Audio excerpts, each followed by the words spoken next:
है अखरोट की खूबियां।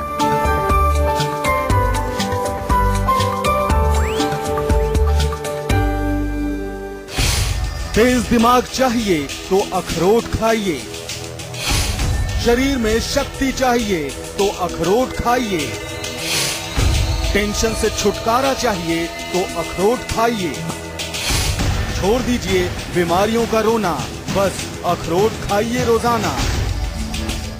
डॉक्टर साहब से आइए सबसे पहले जानते हैं कि अखरोट में वो कौन कौन सी खूबियां होती हैं जिस वजह से इसे सेहत के लिए फायदेमंद माना जाता है। तो डॉक्टर साहब क्या क्या खास है अखरोट के अंदर? देखिए, अखरोट तो एक तरह से देखें तो पोषण का भंडार है, न्यूट्रिशन का भंडार है, फुल ऑफ न्यूट्रिशन। बहुत सारी इसमें चीजें हैं, प्रोटीन है, कार्बोहाइड्रेट है, फैट है, मिनरल्स हैं, विटामिन हैं, बहुत सारी चीजें हैं। और सबसे बढ़िया चीज है कि एंटीऑक्सीडेंट भी है और हमारे मस्तिष्क के लिए बहुत अच्छा है। आपने देखा होगा अखरोट को अगर आप देखें, उसकी गिरी जो है वो ब्रेन के शेप की होती है।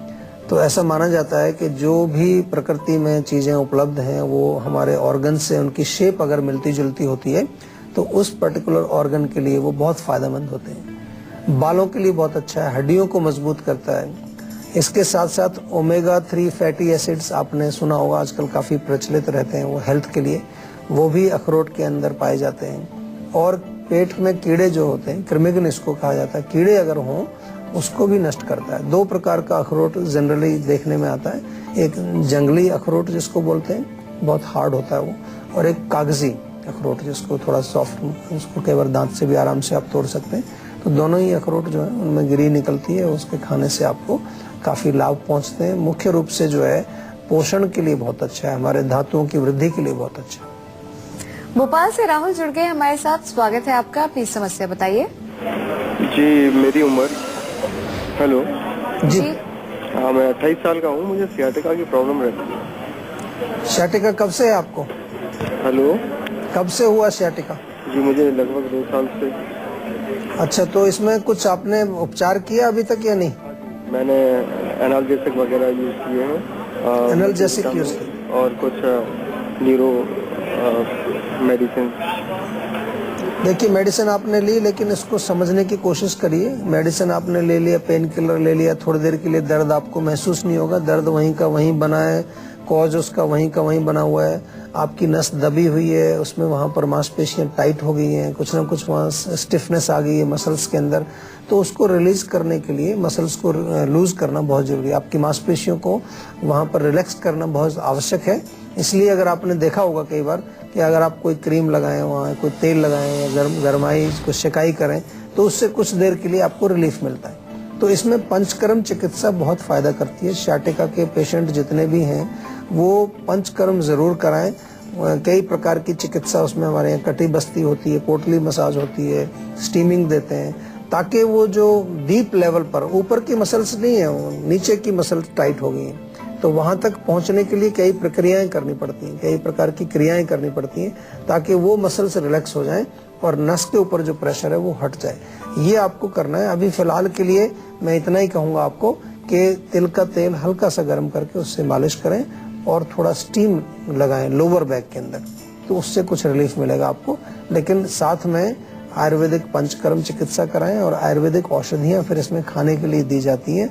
इससे पहले कि ये रोग बहुत गंभीर अवस्था में पहुंच जाए, आपसे मैं यही निवेदन करूंगा कि तुरंत इसका जो है उपचार कराएं, क्योंकि कई बार ऐसी कंडीशन हो जाती है फिर डॉक्टर्स भी कहते हैं कि अब आपको सर्जरी करानी पड़ेगी। पैर कई बार आपके उसमें मूवमेंट नहीं रहती, झंझनाहट होती रहती है, तो उस स्थिति में ना पहुंचे रोग, उससे पहले ही उपचार करा दीजिए आपसे। चलिए अब डॉक्टर साहब से ये जानते हैं कि आखिरकार अखरोट को खाकर हम कौन कौन सी बीमारियों से बच सकते हैं। डॉक्टर साहब, किन किन बीमारियों को हम अलविदा कर सकते हैं, दूर कर सकते हैं अखरोट खा के? देखिए, मुख्य रूप से जैसे मैंने कहा कि मस्तिष्क के अल्जाइमर्स डिजीज होती है, इसमें कि भूलने लगता है आदमी, उसको याददाश्त उसकी चली जाती है, या जनरल मेमोरी लॉस भी किसी किसी को हो जाता है कि वो कहते हैं मेरी याददाश्त कमजोर हो रही है। हड्डियों के रोग होते हैं, ऑस्टियोपोरोसिस है, जोड़ों का दर्द है। धातु पोषण के लिए तो बहुत बढ़िया है, आपके धातुओं की कमी हो, मांसपेशियों की, हड्डियों की, रक्त की कमी हो, अनीमिया आपको हो गया है, किसी प्रकार की आपको दांतों में कोई कमजोरी आ रही है, दांतों की मजबूती के लिए भी बहुत अच्छा है अखरोट, वो आप खा सकते हैं। इसके साथ साथ पेट में कीड़े अगर हों उसके लिए अखरोट का प्रयोग किया जाता है। बाल आपके गिरते हैं, बाल झड़ते हैं, हेयर लॉस हो गया है, या बहुत ज़्यादा जो है गंजापन हो रहा है, उसमें भी अखरोट का सेवन आप कर सकते हैं। इवन अखरोट का जो छिलका होता है, कच्चे अखरोट का छिलका, उसको जला करके सुखा के बालों के लिए डाई भी बनाई जाती है। तो ये तमाम फायदे आप इसके अखरोट के समझ लें। और साथ साथ जो है अखरोट का प्रयोग मस्तिष्क के विकारों में खास तौर पर बहुत फायदेमंद होता है। जो हमारे ब्रेन से रिलेटेड जो भी समस्याएं हैं उसमें आप अखरोट का सेवन अवश्य करें। बिहार से राजू जुड़ गए हमारे साथ, स्वागत है आपका, अपनी समस्या बताइए। डॉक्टर साहब नमस्कार। नमस्कार जी। सर जी मुझे अस्थमा की शिकायत है 15 सालों से, 25 साल मेरी उम्र है अभी। अच्छा, तो बहुत सालों से आप दुखी हैं? जी सर, अस्थमा ऐसा है कि मैं तो चढ़ नहीं पाता हूँ, उतर नहीं पाता हूँ, सांस फूल जाती है, झूला नहीं झूल पाता हूँ। रोग तो काफी पुराना हो गया है और आयु अभी आपकी कुछ है नहीं, तो मैं आपको सजेस्ट ये करूंगा कि आयुर्वेद की शरण में तो जरूर आपको आना ही पड़ेगा और कोई चारा नहीं है। नहीं तो आप इनहेलर लेने से आपको फायदा जरूर मिलता है, लेकिन फेफड़े आपके कमजोर ही बने रहते हैं और धीरे धीरे कमजोर होते रहते हैं। तो सबसे पहले फेफड़ों को मजबूत करने के लिए, उनको शक्ति प्रदान करने के लिए 1 बड़ा चम्मच च्यवनप्राश रोज खाना है। 2 बार खाएंगे तो बहुत फायदा होगा। लगातार खाइए उसको पूरा साल, गर्मी सर्दी बरसात कोई चिंता नहीं करना, खाते जाइए उसको। ये तो रहा आपके फेफड़ों की शक्ति बढ़ाने के लिए एक बहुत बढ़िया टॉनिक। इसके अतिरिक्त आप थोड़ा सा जो है प्राणायाम भी आराम से, ज्यादा कोई जोर नहीं देना है आपको अपने फेफड़ों के ऊपर, प्राणायाम जरूर करिए ताकि आपके फेफड़ों में प्रॉपर प्राणवायु पहुंचे, ऑक्सीजन की मात्रा वहां पहुंचे, उनमें कुछ सेल्स के अंदर, टिश्यूज के अंदर शक्ति आए। अखरोट की हम बात कर रहे हैं, अखरोट का सेवन भी किया जाता है अस्थमा में। अखरोट को आप हल्का गुनगुना दूध के साथ सेवन करें, उससे भी आपको फायदा होगा। लेकिन बहुत महत्वपूर्ण बात यह है कि आपको 15 साल पुराना रोग है, तो इसमें आयुर्वेदिक औषधि तो लेनी ही पड़ेगी। और दवाई कितने दिन चलेगी ये भी पहले ही बता देता हूँ आपको। कम से कम 1 साल तो जरूर दवाई खानी पड़ेगी आपको। 1 साल से ज्यादा भी खानी पड़े, 2 साल खानी पड़े, 3 साल भी खानी पड़े, घबराइए नहीं। पूरा दवाई खानी है जब तक कि रोग पूरी तरह से ठीक ना हो जाए या आप इस लायक ना हो जाएं कि आपको कम से कम इनहेलर का सहारा ना लेना पड़े और आप उसके बिना ही अपना जीवन यापन कर सकें। दिल्ली से हिमांशु जुड़ गई है, स्वागत है आपका, अपनी समस्या बताइए। हाँ जी नमस्कार जी, मुझे ना 5-6 सालों से साइनस की प्रॉब्लम है। अच्छा, उसमें क्या होता है? साइनस में प्रॉब्लम क्या होती है? बहुत ज्यादा नाक से पानी बहता है, जब सोती हूँ तो रात को सोती वक्त सांस लेने में तकलीफ होती है जी। और सांस फूलती है, नाक बहुत बहता है, सुबह के समय छींकें ज्यादा आती है। ठीक, देखिए हमने प्रश्न आपसे इसलिए किया कि अगेन प्रॉब्लम वही होती है कि लोग नाम बस जानते हैं कि जी साइनस हो गया है, लेकिन क्या है उसमें, क्या क्या होता है तभी तो समझ आएगा। नाक बहती है, इसका मतलब नाक के अंदर जो मेम्ब्रेन है हमारी, उसमें वीकनेस आ गई, सिंपल सी बात है। छींकें आने का भी वही कारण है, जब वहाँ कमजोरी होगी तो कफ वहाँ पोषण के लिए आता है तो छींकें आएंगी। इसके अलावा यही म्यूकस अंदर जाके गले में आपके फेफड़ों में चला जाएगा तो सांस फूलेगा, तो कफ का रोग हुआ। तो कफ को नष्ट करने के लिए कफवर्धक चीजें सबसे पहले बंद कर दो। मिठाई नहीं खाइए, तली हुई चीजें मत खाइए, ठंडी चीजें फ्रिज की बिल्कुल बंद कर दीजिए। बहुत ज्यादा जो गरिष्ठ भोजन है वो मत खाइए। राजमा है, चिकना होता है काफी, उड़द की दाल है, दाल मखनी वगैरह लोग खाते रहते हैं, छोले भटूरे खाते रहते हैं, ये नहीं खाना है। क्या खाना है? आपको लाइट खाना खाना है, हल्का। और क्या करेंगे कफ को नाश करने के लिए? सिंपल से सबसे बढ़िया चीज आपके जो किचन में हमेशा उपलब्ध रहती है, ताजी अदरक आप ले सकते हैं, उसको जो है उसका रस निकाल करके शहद में मिला के लें, या सौंठ सूखी हुई अदरक जो होती है उसका पाउडर लें, आधा चम्मच सुबह आधा चम्मच शाम को शहद में मिला के इसको चाट लें। इसी से आपको काफी रिलीफ मिलना शुरू हो जाएगा। नाक में जो है सरसों का तेल आप डाल सकते हैं, हल्का सा जो है पहले मालिश कर लें नाक के बाहर की तरफ, और इसमें सरसों का तेल क्योंकि थोड़ा गर्म होता है, तीखा होता है, वो भी कफ को नष्ट करता है और आपकी जो मेम्ब्रेन्स है अंदर उसको नरिश करता है, उसको शक्तिशाली बनाता है ताकि बार बार आपका पानी ना बहे। तो इस प्रकार से आप आयुर्वेद को समझें और आयुर्वेद के प्रिंसिपल्स को आधे से ज्यादा तो नुस्खे आप ही बनाने शुरू कर देंगे जब आपको प्रिंसिपल्स समझ आ जाएंगे। अब आपसे किए गए वादे के मुताबिक जल्द से जल्द बात करते हैं आज की संजीवनी की, जिसमें डॉक्टर साहब आपको बताएंगे कि कैसे आप अखरोट का इस्तेमाल करके खुद को रख सकते हैं फिट एंड हेल्दी। तो आइए डॉक्टर साहब से जानते हैं कि क्या है आज की संजीवनी। डॉक्टर साहब, अखरोट खाने में स्वादिष्ट होता है, बच्चों को बहुत पसंद है, ऐसे में कुछ खास इसके संजीवनी टिप्स आप बताएं। तो बच्चों की टिप्स बताते हैं, क्योंकि बच्चों में एक बहुत कॉमन प्रॉब्लम होती है कि जो रात को वो बेड वेटिंग कर देते हैं। आयुर्वेद में हम उसको शैया मूत्र के नाम से बोलते हैं कि नींद में वो यूरिन पास करते हैं, और बहुत बड़ी समस्या है। कई बच्चे बड़े भी हो जाते हैं, 7, 8, 10, 12, 13 साल तक भी वो जो है बेड वेटिंग करते रहते हैं।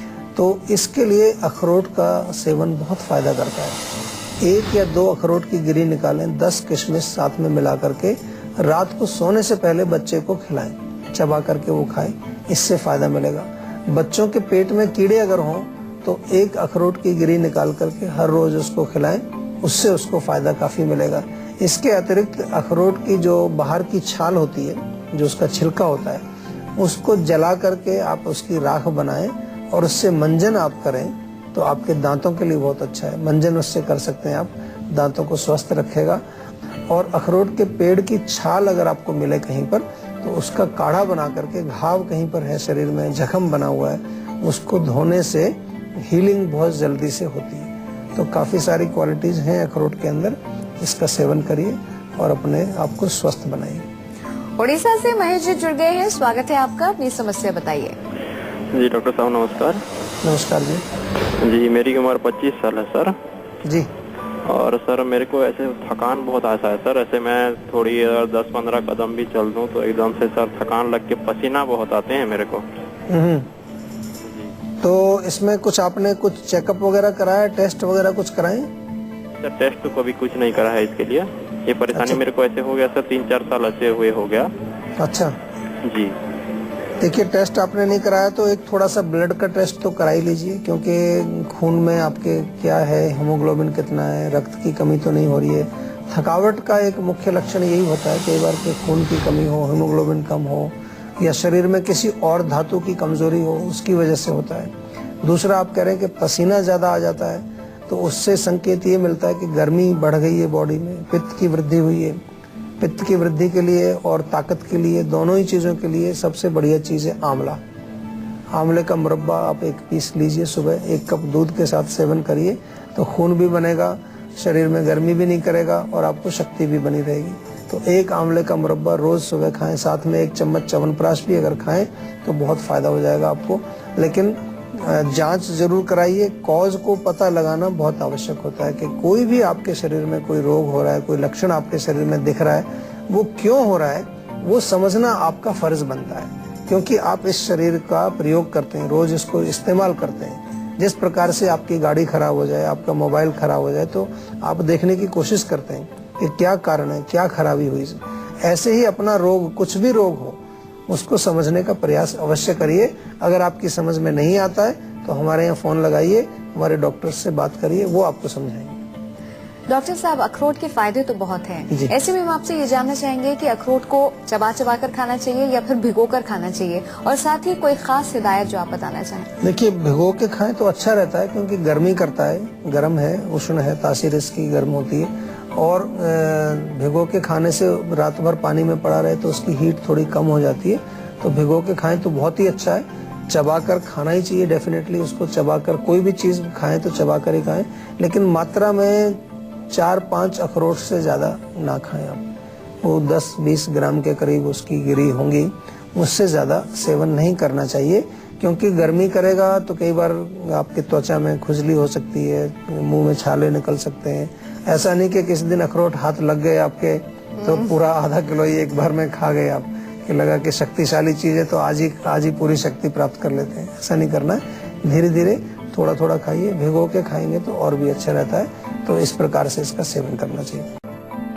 डॉक्टर साहब, आंखों के नीचे के घेरे सब परेशान हैं, तरह तरह की क्रीम्स मार्केट से लड़कियां खरीद लेती हैं और रात भर लगाती हैं ये सोचकर कि सुबह ठीक हो जाएंगी। पर अब हम आपसे जानना चाहते हैं कुछ खास नुस्खे जिसके जरिए बाहर की क्रीम को कर दें बाय बाय और घर के नुस्खों के जरिए डार्क सर्कल से छुटकारा पाएं। बिल्कुल, देखिए, बहुत अच्छे नुस्खे बताने वाला हूँ और कारगर नुस्खे हैं, बिल्कुल परखे हुए नुस्खे हैं। सबसे पहले तो मैं यही कहना चाहता हूँ कि कारण को समझना चाहिए। कई बार होता है कि आपकी नींद पूरी नहीं होती, उसकी वजह से डार्क सर्कल हो जाते हैं, तो 6 से 8 घंटे की नींद आपको लेनी जरूरी है। दूसरा कारण कई बार होता है कि पानी की कमी हो जाती है, डिहाइड्रेशन हो जाता है, त्वचा में आपके पानी कम हो जाता है, तो 2-3 लीटर पानी रोज पीना चाहिए। इससे आपको काफी फायदा होगा। अब बात करते हैं कि क्या हम लगाएं उसके ऊपर। बादाम के तेल से रात को सोने से पहले जेंटल मसाज करिए रोज। देखिए आपको 15 दिन में क्या चमत्कार दिखेगा। या टमाटर का रस निकालिए, उसमें नींबू का रस मिलाइए बराबर मात्रा में, उससे जेंटल मसाज करने से भी आपके डार्क सर्कल गायब हो जाते हैं। एक और बहुत बढ़िया नुस्खा है, पाइनएप्पल का जूस ले लीजिए थोड़ा सा, उसमें हल्दी मिला करके पेस्ट बना लीजिए। पेस्ट जो बन जाएगा उसका लेप आप करें डार्क सर्कल्स के ऊपर, उसमें भी आपको बहुत जल्दी फायदा मिलता है। और एक और आप लेप लगा सकते हैं इसके ऊपर, जो है कि बेसन और बादाम का पाउडर बराबर मात्रा में दोनों को मिलाएं और कच्चे दूध में मिला के पेस्ट बनाना। या मलाई हो, दूध के ऊपर से जो मलाई उतारते हैं वो मलाई मिला करके आप ये पेस्ट बनाएं और वहां लगाएं। कम से कम आधा घंटा उसको छोड़ दें। तो इस प्रकार से घरेलू नुस्खे यूज करके आप अपने डार्क सर्कल्स गायब कर सकते हैं। लेकिन मैं फिर बता दूं कि डार्क सर्कल्स जो हैं उसका मूल कारण जो है वो क्या है, उसको जरूर आपको समझना चाहिए। कहीं पोषण की कमी है, न्यूट्रिशन की कमी है, कोई और कारण है, किसी और बीमारी की वजह से, उसको भी हमें ठीक करना चाहिए। डॉक्टर साहब बहुत बहुत शुक्रिया तमाम जानकारी के लिए। Thank you. तो संजीवनी में आज आपको मिले आयुर्वेद के अचूक नुस्खे, जिसे आजमाकर आप हमेशा रहेंगे फिट एंड हेल्दी। आपको बता दें कि हमारी टीवी स्क्रीन पर फ्लैश हो रहे नंबरों पर आप फोन करके अपना नंबर रजिस्टर करा सकते हैं। हमारा नंबर है 0129 40 40 40 4। आप हमें ईमेल भी कर सकते हैं। इसके लिए ईमेल आईडी नोट कर लें। ईमेल आईडी है info@jiva.com। साथ ही साथ अगर आप चाहें तो हमसे फेसबुक के जरिए भी जुड़ सकते हैं। हमारी फेसबुक आईडी है facebook.com/jiva ayurveda। तब तक इसी कामना के साथ कि आप हमेशा सेहतमंद रहें, मुस्कुराते रहें, हमें दीजिए इजाजत। अपना ख्याल रखिए, देखते रहिए संजीवनी।